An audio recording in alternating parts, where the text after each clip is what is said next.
What's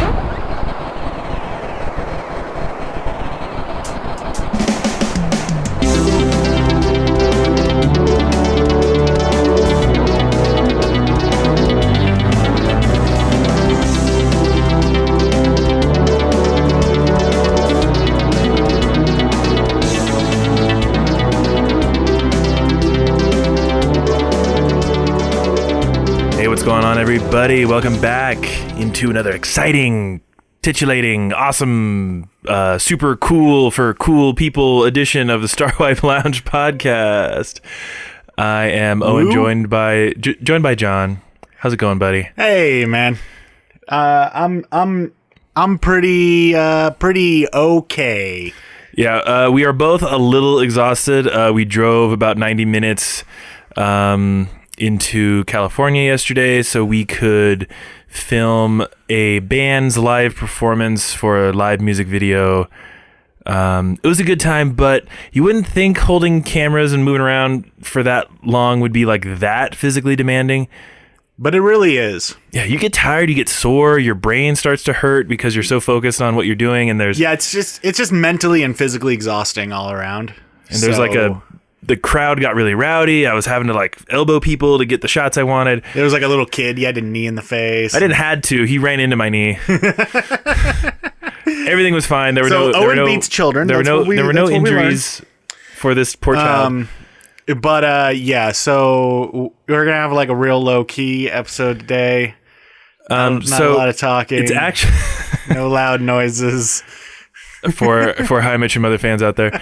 But actually this episode is very appropriate because yesterday was the first official day of summer. It was the summer solstice, yes. Summer solstice. So in this episode, we are going to be talking about the kind of just in general summer movie season as it stands, and then just sort of movie seasons in general. I do know that we mentioned that we might be reviewing Toy Story this episode, but we're not going to do that because, again... Exhausted, so we didn't get up to go see Toy Story, but I guess we will start things off real quick with I will give a little bit of a review because Thursday night I saw Child's Play, the remake that came out starring Aubrey Plaza, Mark Hamill, and a bunch of other people whose names I don't know. Some kid. I think his name's like Gabriel something. It's not hopefully important. Did not get kneed in the face. He did not. Well, he got a lot worse things actually happened to him than getting kneed in the face. But so this film, in a nutshell, I would say it is a movie that was competent. It checked all the boxes that you would need from a horror movie. The problem, though, is that it did not check the boxes that I would want from a Child's Play movie, which, you know, it's a long-running series. This is the 8th film in the franchise, if you include all the ones that dropped the Child's Play moniker. Because they went through Child's Play 3 and then they stopped calling him Child's Play after that. And they just started calling him Chucky, right? It was just like blank of Chucky. So it was like Bride of Chucky, Seed of Chucky, Curse of Chucky, and Cult of Chucky. And this film, the fact that the character is named Chucky is completely inconsequential to the entire movie. In fact, we have no idea why the character is named Chucky in this movie, which I think is probably my biggest problem with the movie overall. Because the original Child's Play was about a doll that was possessed by a serial killer named Charles Lee Ray. Hence, you understand why the doll is named Chucky, because Chucky is short for Charles.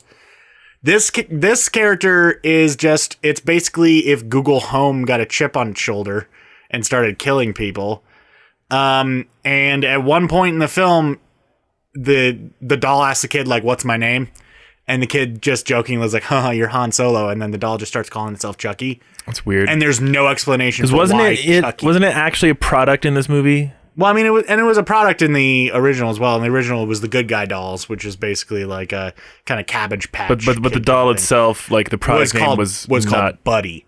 Buddy. Yeah, with an I, because that makes it tech. So, like, to me, this was an okay film. I just kind of feel like if it was allowed to be its own thing, it would have kind of been a little bit better. I know a lot of people have said that this seems like the highest budget Black Mirror episode they've ever seen. Because it would work really well as a Black Mirror episode. But if they had just released the film as like, if they had called it like Buddy or something and just like not had any connection to the Chucky franchise, I think I would have liked it better. But as it stands, it's just kind of middle of the road. Well, it seems like there's an interesting like two ways you can go about it. Like you can praise the movie for, you know, not just being a copy or a complete reboot or remake of the original and doing its own like new thing. But then again, you can also criticize it for like, well, if you're going to take it in a completely different direction, why not just make it a whole new thing? Although I will say with this film in particular, it was really a damned if you do, damned if you don't kind of situation. Because if the movie had come out and wasn't related to Child's Play, everyone would kind of just, people would just call it a Child's Play ripoff. But then by releasing it as Child's Play, people are just upset that it's not Child's Play enough. Well, you know, you gotta add that already established IP to help try and draw in those box office numbers, which box office numbers is going to be a little bit what we're talking about today. Yeah. Because although, one last thought on the Child's Play thing. I will commend it for having a fantastic marketing strategy, because this film was released on the exact same day as Toy Story 4. So like Toy Story 4 had all these like character posters of like characters standing in front of like a brown background looking all like, you know, sweet and everything. The Child's Play posters was like, for instance, one of them was the back half of the Slinky dog being like roasted over an open fire, and it just said Child's Play. And like they did also another one where it was like, it looked like it was like Woody's arm laying I did see the Woody's arm one. Yeah, like that's smart. That's good marketing, I think. But that's all I can really commend it for. Check it out when it's on like streaming. Well, when you come after Disney, you gotta like pull out all the stops if you're gonna be on the same weekend as Toy Story 4. I will say that like marketing yourself as sort of the anti-Disney is actually a really good marketing strategy, because there are just some people who will find a lot of humor in that and will really be drawn that's to true. that. That's true. But I don't know. There is a strong reverence for Disney, especially these days. Well, I mean, considering that Disney owns the industry. Yes, because this summer movie season, unless you are a Disney property, you're really struggling in 2019. Like really, really struggling. It's easy to forget that Endgame came out like already. Like Endgame's already a thing, and it's getting another release next. It's getting another release, and then we got Homecoming coming out really, really soon. That's going to make Far From Home. Right. Homecoming too, but yeah, Far From Home is the 2nd, 3rd of July. Yeah, something like that. That's going to make all the monies. But then again, that's another Marvel property. It's another Disney property. But if you look at something like Godzilla, you look at Dark Phoenix, you look at, I'm assuming Child's Play is not going to draw in a lot of money. I'd have to look up the numbers for that, but probably not. Men in Black International, which people just ripped apart. I didn't see it. That was one that we skipped. I really like Tessa Thompson. I really like Chris Hemsworth, and I like them together. Like they've got good chemistry and they work well together, as we saw in Ragnarok, and it was cool to see them pop up here again. But yeah, I skipped that. That's a movie that I'll probably catch like second run or something, you know, or if I'm bored one afternoon, I'll be like, hey, I guess I'm going to go see Men in Black International. But I think that there's just, there's not a lot of excitement for this movie season right now. I don't know what exactly to pin it on, because the usual thing that I will jump to, you know, I remember reading an article, I think it was after Age of Ultron came out, or after Civil War came out. It was a good while back, reading some article about like, is superhero movie fatigue setting in? And I think the last couple years have borne out the answer that no, it's not. People are still going to support these movies. People are still going to watch these movies. Avengers Endgame literally made like all of the money. Yeah. So like that kind once the second your argument. Once the second run in theaters is done with more footage or whatever, it's going to be the top grossing movie of all time. Yeah, I can't imagine. It only needs like $40 million or something, and they're doing a second run where they're adding on an end credit scene finally, and then they're doing like a bunch of other like basically what they're doing is they're tacking on like Blu-ray extras after the credits, which some people are like, that's a cheap move, but it's gonna get them there. Oh yeah. Because I mean, the Avatar, I'm going. The Avatar second runs contributed to their total. Yeah, people always forget that Avatar got a second run. Yeah. As well. So like I've seen some people on Twitter and stuff getting kind of like annoyed, being like, "Oh, this is like just Disney just doing whatever they can, milking it, trying to get that number one spot." And it's like Avatar did that. Like they're literally just doing whatever. All those Avatar stands. Although I will throw out that like Avatar didn't add in additional stuff. It just did a second run just cause. Or did they? Yeah, I think their justification was, if you didn't see it in 3D, go see it in 3D. Yeah, it was basically that. But they didn't add anything new. It was the same. It was the same exact shit. At least Avengers Endgame is giving you a little something. But it seems like my general idea of like why movies are struggling is kind of a lack of creativity, but that also doesn't really make any sense because the movies that you could argue are the least creative because they're in the grand scheme of things because they're already in a Marvel movie, Toy Story 4, Aladdin, Lion King's going to make all the money. So I don't know exactly what to pin it on. Is it just a matter of like there's so many more avenues to watch to get entertainment? You don't have to go to the theater. You can go to Netflix. You can go anywhere. It's partially that, but if I had to make a guess, and this is an educated guess based upon my knowledge of the industry, people don't go to movies as much as us. It's sometimes really like hard to kind of fathom that people aren't seeing a movie like once a month or something. You know, most people, they go to a movie like maybe once every like 4 to 6 months. That's pretty average for your average like moviegoer. And you got to take into consideration that the majority of people probably saw Endgame. Yeah. So that's like their movie for this half a year. So I would not be surprised if the release of Endgame and the success of Endgame had a lot to do with the situation that we're currently sitting in, where the movies that have been released so far this quote unquote summer movie season, which is actually like end of spring, early summer season, but whatever. I wouldn't be surprised if Endgame has contributed to those movies kind of bombing. Also, on top of that, there have just been some movies in there that just suck or just aren't very good. And like, we spent a long time railing on Dark Phoenix. An hour and 40 minutes, yeah. But like your average moviegoer is getting much more like they're starting to pay more attention to things like Rotten Tomatoes and what critics are saying. So when Godzilla King of the Monsters comes out and it has like a 50 something on Rotten Tomatoes, suddenly a lot of people aren't going to go see that movie who might have thought about it. You know? And they're going to go like fucking eat out or something or instead. Or, find a movie on Netflix to watch. Yeah. Because they'll stay home and watch the 2014 Godzilla and just be like, there's my Godzilla fix. Good enough. Because I'm sure I don't know what the numbers are, but I would wager the majority of people, especially like 40 and under, who are, going to movies on any amount of regular basis, have either Hulu, either Netflix, or Amazon, or all of them. I have all of them. They have a streaming platform. And all of them are churning out original shows, original films, or they have a backlog of films. Yeah, they just have like classic stuff that, is safe and that And, the monthly subscription model works so well because, you already paid for it.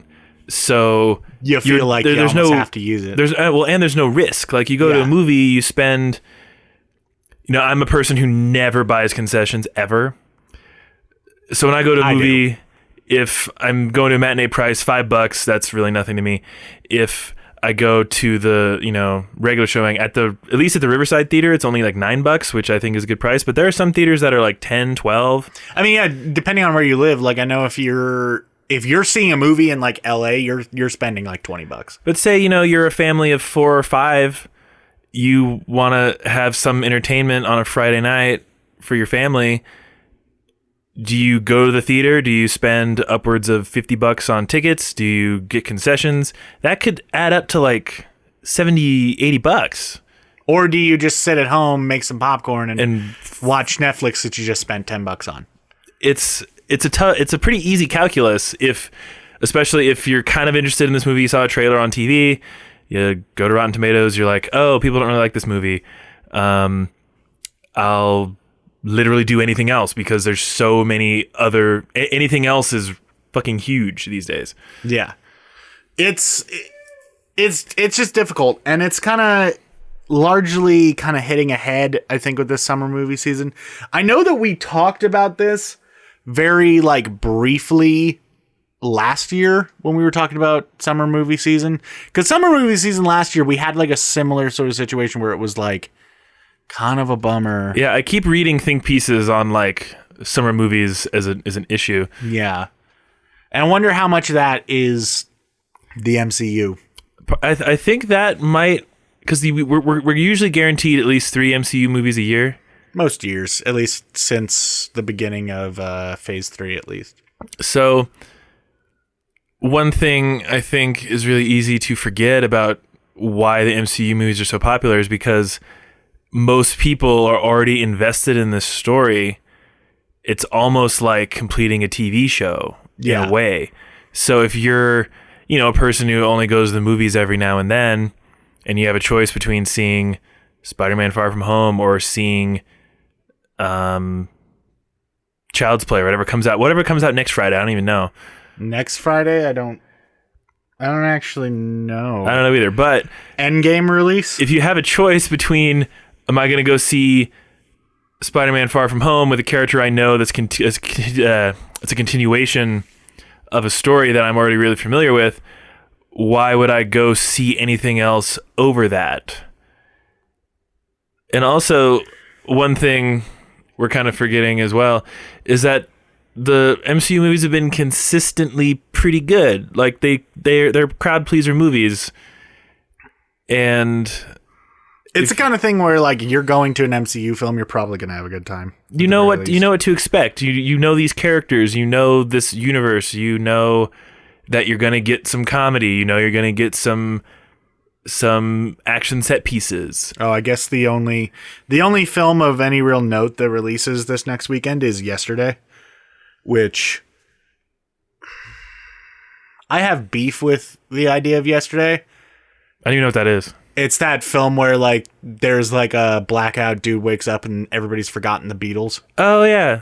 That looks so fucking stupid. I'm sorry. I saw an extended trailer for it when I saw The Dead Don't Die. It kind of looked charming. It's just like, I've got issues with it, but we aren't going to talk about it here. But yeah, that seems to be the only like pseudo big release until Spider-Man Far From Home, which is July 2nd. Yeah. So yeah, it's.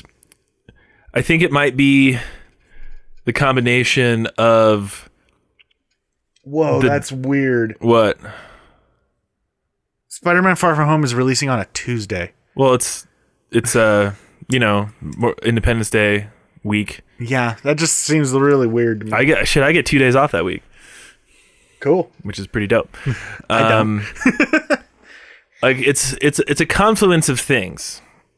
Yeah. I think the dominance of Marvel and Disney as a whole, because Disney's really only been putting out established franchise movies for a while. I think the only one I can think of that they hadn't is Coco.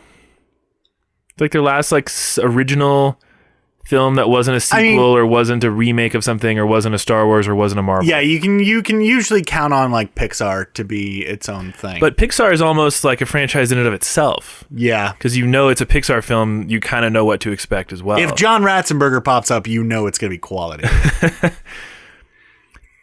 And so unless you're watching Cheers reruns. that the sort of franchise filmmaking that Disney has sort of pioneered in the last like 12 years is kind of just the dominant force in big Hollywood productions that people go see. Well, just in pop culture in general, to be honest, because it affects TV and games as well, but not to the degree of films, I'll admit. But yeah. Plus adding in all the insane amount of content on all of the streaming platforms that you can access at any time. Yeah, I mean, like, all of the Netflix series, all of their movies, which Netflix puts out so many freaking, like, original movies and shit that, like, it's hard to keep up. It is hard to keep up. Or it's hard to even know that they're putting out movies. Like the Perfection came out on Netflix, a horror movie about like two cellists and a cello conservatory. It seemed very Black Swan. It's pretty decent. Roberta hated it. Did she? Yeah. Why does that not surprise me? But I saw a trailer. I was intrigued. I think it's pretty good. It definitely. I think that it's one of those things where.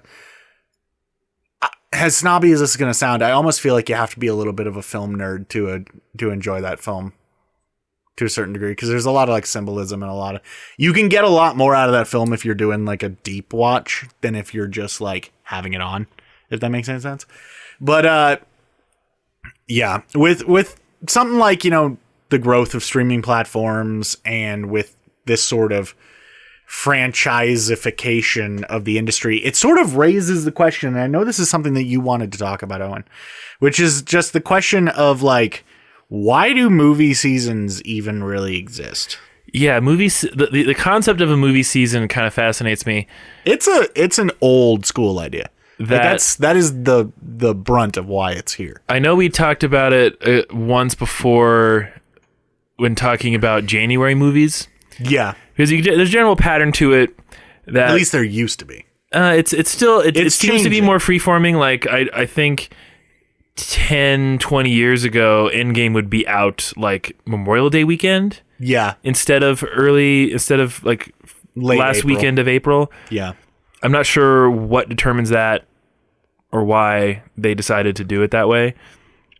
We'll get into that, but you've got your January movies, which are generally the shitty schlocky movies that they just need to get out there, and your splits, your monster trucks, basically any movie that like a studio doesn't have faith in gets shoved in the like January, February area. So like the first Deadpool came out in February because Fox had like they had no faith that movie was going to do well. Yeah, they tend to have like the worst stuff in January. It seems like lately they're putting stuff out that is a little risky, but not necessarily doomed to fail in February. Black Panther came out in February, although that one was largely because, you know, Black History Month. Yeah. Like, that's the appropriate time to release it. But there could be an argument made there for it being like, this is a riskier of the Marvel films, given the political and societal kind of weight around it, releasing it in that earlier time. You was a bit of a risk. You had Get Out come out in February. You had Logan come out in February. Logan came out in March. Oh. It was the first week of March. So close enough. Pretty close. I know that because I believe it came out on my birthday, I think, which is March 6th. It might have came out the day before or something like that, but that's why I like remember it. But yeah, just the point is that earlier on in the year tends to be like you're either getting your riskier films that the studio thinks is either going to bomb or just not get paid attention to, or re-releases of Oscar films. Yes. That's basically what you have in the earlier parts of the year. Then when you hit like late April, May into June, this is when you see the beginning of your summer movie season. July is considered like too late in the year to be like a good summer release. Often because the further into July you get, the more the movie's going to be running into August and then potentially into the beginning of September. So you're not maximizing your, you know, summer vacation dollars, which that's largely why the summer movie season is a thing, is because kids are out of school. And so they're able to like go in and see the maximum amount of movies. And the summer movie season actually first really made an impact, first really popped up with the release of what is argued to be the first Hollywood blockbuster ever released. You know what that film that is? No. Jaws. Jaws was considered the first summer blockbuster. It came out, I want to say I think it came out the first week of July. Either that or last week of June, something like that. And it really started this trend of releasing movies in July. So you can thank the film about a giant fish for why, Spider-Man Far From Home is coming out. According to Google, June 1st, 1975. June 1st. Okay, well, point is, it came out summer movie season officially, became a thing. What is the movie? Maybe it is Jaws, but whenever you think about the quintessential summer movie blockbuster, what's the first movie that pops into your head? Jurassic Park. Jurassic Park? Yeah. For me, that Jaws might have started the summer blockbuster, but to me, it hit peak summer with Jurassic Park. Either that or Independence Day. I was just going to say Independence Day. Yeah. That is the movie that I immediately jumps to my head when I think of summer movie blockbuster, because that movie literally has them there are people barbecuing in that movie. I feel like it just took everything that you would think of for a summer movie and just kind of slapped it together, a big cast, big name stars, lots of explosions. It's very America. I mean, it's literally about the 4th of July. Well, even though at the end, unpatriotic President Bill Pullman says 4th of July is no longer going to be an American holiday. Did you ever see that video? I think it was a College Humor video. Yeah, where it was people reacting to Bill Pullman's speech, as if it was done today, and there were a bunch of people saying this is unpatriotic. I think that we should just talk to the aliens. It was really good. That was a College Humor video. Really good video. But that is by far, hands down, I don't care what anybody says, that is the best movie president speech. Oh, yeah. Possibly just best movie speech, period. As in not monologue or anything like that. I mean when someone's giving a speech in a movie. I feel that might be the best one. But back to the idea of having to release your movie during the summer. So many other non-Disney studios are having to Child's Play had to be released the same weekend as Toy Story. Yeah. Because what was another window for them to do? Because you've got a 2-week window between Toy Story 4 and Spider-Man Far From Home. I would have released it next weekend if you're thinking from a business standpoint, releasing it June 28th would have probably been the smarter way to go. But that being said, I feel like they purposely released Child's Play on the same day as Toy Story. Well, because they're so thematically choice. They're so thematically linked that I think that makes sense for them to release on the same day. But is it the best business decision? No. There's really no good moves, because you release it on the same weekend as Toy Story, or you release it the weekend after Toy Story. People are still seeing Toy Story, and then you have only 4 days until Spider-Man comes out. You're trying to weasel your way in between these giant Disney movies. It's you're shuffling through a crowd and you're trying to get in there. So I wonder if other studios would be better off just putting it in windows that Disney doesn't really I don't think Disney ever releases stuff in September or October. Why not put this out around Halloween, because it's a horror movie? Again, I feel like it was a conscious decision to release it alongside Toy Story 4. I'm really hoping that they aren't trying to catch the ignorant parents audience. the parents who are this is another movie about toys. Yeah, let's go see that. I really hope that they aren't trying to do that. I have a feeling that they would have to be catching some really fucking stupid parents with that, considering that it is an established franchise. Hey man, there's some parents bringing their kids to Deadpool. See, that one I at least kind of understood with the first one, because if you aren't paying attention, you kind of just look at it and just go, oh, it's a superhero movie. That's probably for kids. Because every other superhero franchise is largely targeted at kids. That's why, like, I feel like that's almost why they didn't, like, have Wolverine in the title of Logan at all. Just to give you that separation. Like, don't take your kid to this movie. Yeah, don't do that. And also the horrifically depressing trailer might have had something to do with that. That is probably one of my favorite trailers ever released. The Logan trailer. The Johnny Cash song, dude. Because that Johnny Cash song is that song slaps. As you said. It does slap. I forgot who was. I think JD was saying that. Yeah. But that's a real good song. I just wonder if you'd be better served placing your films other places. I don't know, because it seems like you're just, if you think of it as like Disney is just this like fucking brontosaurus stomping around, and you're just like running around it trying not to get crushed. Like, maybe don't try to run through its legs. Maybe just go to a different field. Yeah.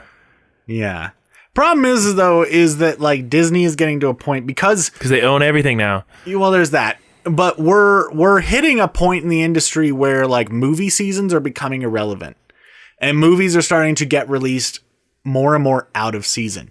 Like Guardians of the Galaxy Volume 2 was released like March 10th or something like that. Something like that. Like, and was still considered a quote unquote summer movie. And Guardians 1 was like November. Guardians 1 was late August. Yeah, okay, yeah, something like that. Although Disney has been, with Marvel movies, they've been making a habit of releasing, because they do 3 movies, so they have one in like the early half of the summer movie season, one smack dab in the middle of the summer movie season, and then one at the very end of the summer movie season. Because Ragnarok also came out, I want to say like August. I don't remember. Or something like that. Because Spider-Man Homecoming was like June, July, something like that. You would think at a certain point I should probably just like write down all the release dates of all the Marvel movies and just have them written. Just so that I can like know exactly. Also, here's another thing, another strategy that I always wondered why more film studios don't employ more often. This is something that whatever you think of Blumhouse as a production thing, I have got a lot of respect for Blumhouse. There are a lot of people who don't. They have a really good business model where they invest in, they invested in Jordan Peele. Yeah. As a director. Like, he had never directed anything like that, and they gave him a modest amount of money, and had Get Out been bad, had it failed, okay, we lost a little bit of money, but it was a fucking massive hit, and it was such an amazing film, and it made them all the money. So I don't know why more production companies or studios just like, here, we'll dole out, because what do you think the average budget is for, like, how much did Men in Black International cost to make? 200 million? 150 million? Probably somewhere around the 100 million mark, I would guess. Like, why not just make a movie for 20 or 30 or 15? Like, a really high quality film can be made for that amount of money. And if it bombs, big deal. Well, because these days everybody's trying to compete with the House of Mouse. I don't think that like a lot of the major studios are ready to accept that they're second fiddle, if that makes any sense. Because it wasn't that long ago, companies like Paramount, Universal, Warner Brothers, all these sort of things, they were on the same level as Disney. Like, these were the big boys. And so they were all doing big boy business. I don't think that any of them are ready to accept that Disney has just completely mopped the fucking floor with them. And like, is so culturally dominant that they have to downgrade their productions in order to, succeed, really. It's sort of like when like someone who's rich suddenly loses all of their money. There's that period of time where they still are buying expensive shit and still living lavish lifestyles because they're not ready to accept that they need to downgrade their standard of living. Just for so y'all know, Dark Phoenix budget roughly 200 million. Men in Black International, about 110. See, I was close with about 100 million. Not factoring in marketing, of course. Yeah, as we've said on the show before in the past, the rule of thumb is when you factor in marketing, just double the budget, usually. I don't know, man. I think bigger studios could be doing things differently. Like, maybe don't necessarily copy the Blumhouse model, but, you know, I'm a big A24 fan. I will be seeing that movie Midsummer. I'm pretty excited to see that myself. At some point. That's from the director of Hereditary. It is. I'm prepared to be creeped out. It's gonna be fucked. But but then again, I don't know if the average film goer is excited to see Midsummer. No, that is one where I feel like there are two kinds of people who are excited to see Midsummer: horror fans and indie film fans. Those are the people who are excited to see Midsummer, and outside of that, you know, nobody else even knows it is coming, I think. So, but the marketing for it. Speaking of good marketing, because the whole premise of the movie is that they're going to this festival in Sweden, that it's based on a real thing. Yeah. But apparently the premise of the movie, I don't know if this is real, but like this specific one only happens once every like 90 years. And there are these great like marketing posters that are like basically looking like a music festival, like with like, yeah, that's good. That's marketing. Great marketing. Yeah. Yeah. But yeah, it's the whole nature of the industry today. And we've been kind of like doom and gloom, I feel, a little bit in this episode. The nature of the industry is kind of in a jacked up spot right now, largely just because of the massive dominance of Disney. And not that I'm complaining, people who effectively pay my bills. And emergence the emergence of streaming is really having a major effect on movies in general. Do we think that movies are like that theatrically released movies are going to go away or are going to really change much? Probably not. At least I hope not, because I love going to the movies. It's one of my favorite things to do. It's not my favorite. I love it. It's, to me, like if you were to be like, hey, John, do you want to watch this movie at home or do you want to go to a theater? I will probably always choose to see it in theaters, just because I like the atmosphere and I like everything that goes along with going to the movies. Some people don't. I recognize. You know, I mean, it's part of it. It depends on the movie. Like, I really enjoyed Godzilla 2014, but part of that was seeing it in a theater. Yeah.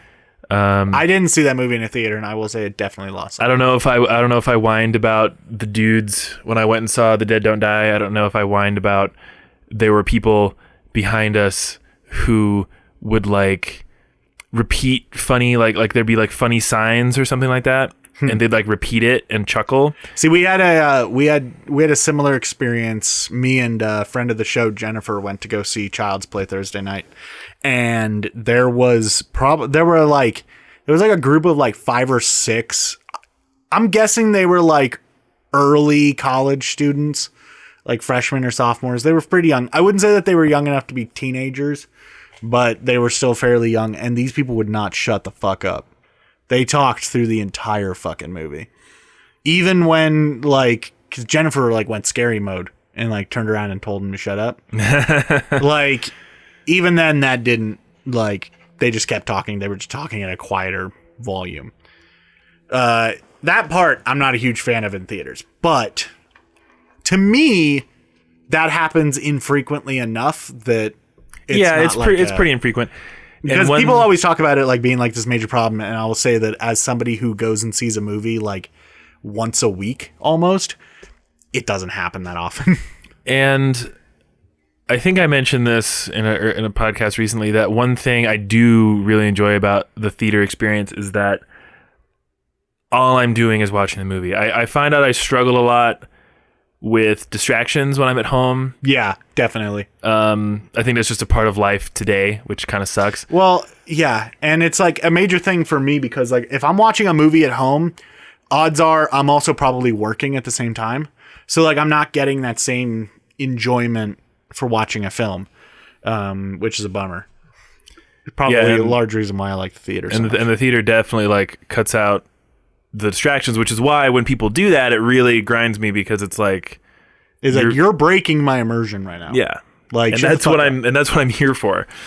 Yeah, and especially with us being like, we're film critics, so when we're going to go see a movie, our mind is already thinking about so much during the film that we then don't need like that train of thought being any more disturbed by some fucking asshole like pointing out a funny joke to his friend.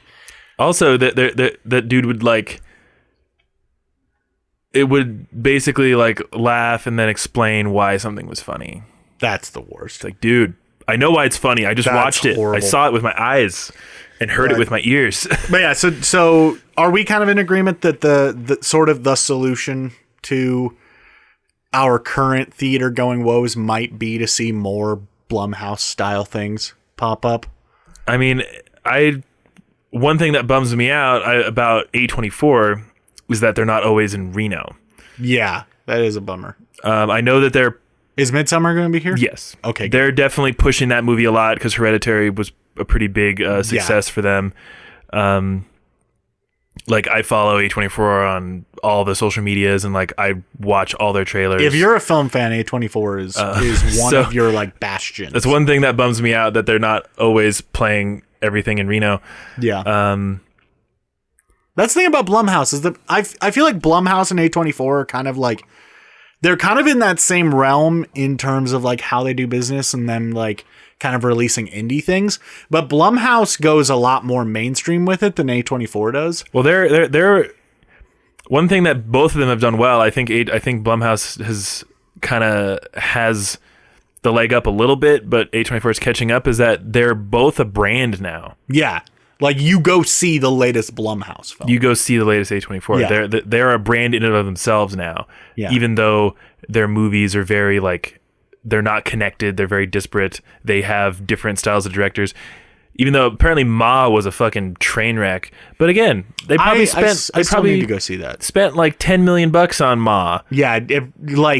I feel like that's one of those things where like the biggest expense was probably Octavia Spencer. Yeah. Like that was probably the biggest expense for that movie. But I know that we jokingly said this at one point. $5 million for Ma. Damn. So what was the box office? I mean, not great, but probably made its money back. Probably did all right. I know that I jokingly said this on a podcast a while back, but I'm gonna yet again openly extend an invitation to Jason Blum to come on the show if he ever wants to. Have your people get in touch with our people. We are our own people, so this isn't difficult. I think that it'd be cool to like talk to somebody like him, and get like his take on the industry and how I guess he is changing the industry. Maybe I'll bug him on. Maybe Twitter. not. Maybe not. I don't think the solution is go see more stuff like that. I think bigger movie studios need to diversify the types of movies they're trying to make. Yeah, which for sure is definitely the way to go. But I feel like the way to get the big studios to diversify what they're doing is by going to go see, your A24 releases, your Blumhouse releases. Hey man, I think Us set some kind of box office record for that month. It did. Yeah. So Us was a big deal. People are, well, I think one thing we're kind of leaving out is that the general consensus is most of the movies released this summer in 2019 so far have been just kind of bad. Or at least lackluster. People will flock to a movie that is really good. Yeah. Like Us was really, really good. And I mean, like, yes, Us also did benefit a lot from the success of Get Out, which Get Out largely, like, it's a great film, don't get me wrong, but a lot of the success of that film came down to like the message of it and a lot of the like weight that came with that. And even all though important stuff. Jordan Peele wasn't, a known director, but he had name recognition. Now he's like a huge deal. Yeah. Like it's a little weird for me because I'm going to be going to go see Toy Story 4 here later on this afternoon. It's going to be really weird for me because Jordan Peele's in it, but he's back to doing his Key and Peele thing. because he plays like a little, like he plays a bunny, and Keegan-Michael Key plays like a duck, and they're like sewn together.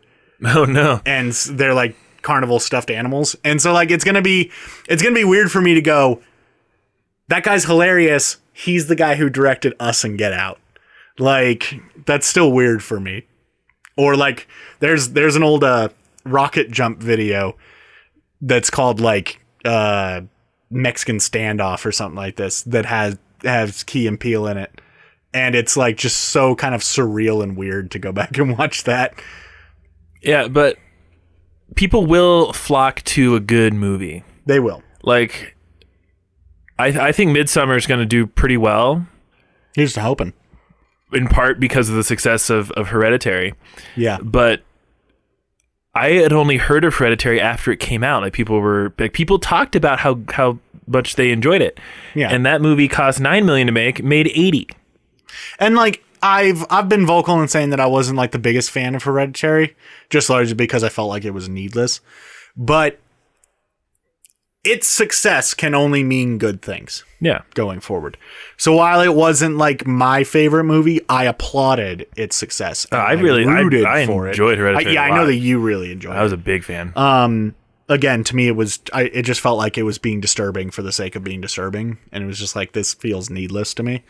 But, which I'm saying that as like a fan of like Friday the 13th and Nightmare on Elm Street. Probably like the slasher genre in general is like the most needless genre in existence. But, you know, we'll just ignore that fact. But yeah, I'm excited to see where things go if more and more people are going to go see these smaller indie films, because I feel like there is certainly an element of people who are, you know, they're hungry for non-franchise stuff, and it seems like they're kind of dipping their toes into things. They aren't going for every original idea, but they're more open to going to your Hereditaries, your Get Outs, and which, I mean, like, also it's really like easy to forget that, you know, we're talking about, you know, Jordan Peele's films, and we're talking about Midsommar and Hereditary and all this. They're horror films. True. Largely, horror has always been kind of like this gateway into other things. So it'll be great to see horror leading the way for independent films to kind of rise to be bigger than they are. Well, and horror is a genre that can generally be done on the cheap. Yeah, because it's difficult to make a convincing character piece for cheap, but it's real easy to scare the shit out of somebody for cheap. Also, one movie that I probably want to wrap up here pretty soon. One movie that we forgot to mention in terms of being really, really good that people went to see was John Wick 3. Oh, yeah. People love John Wick 3. It made a ton of money. And, you know, we sung the praises of John Wick 3 on this podcast because it was a meticulously crafted movie. You could tell how much effort they put into the choreography, the pre-production, everything. Yeah. Especially, like, the more I thought about it, that dog sequence with John Wick and Halle Berry, with Keanu and Halle Berry, that must have been fucking impossibly hard to film. Oh, yeah.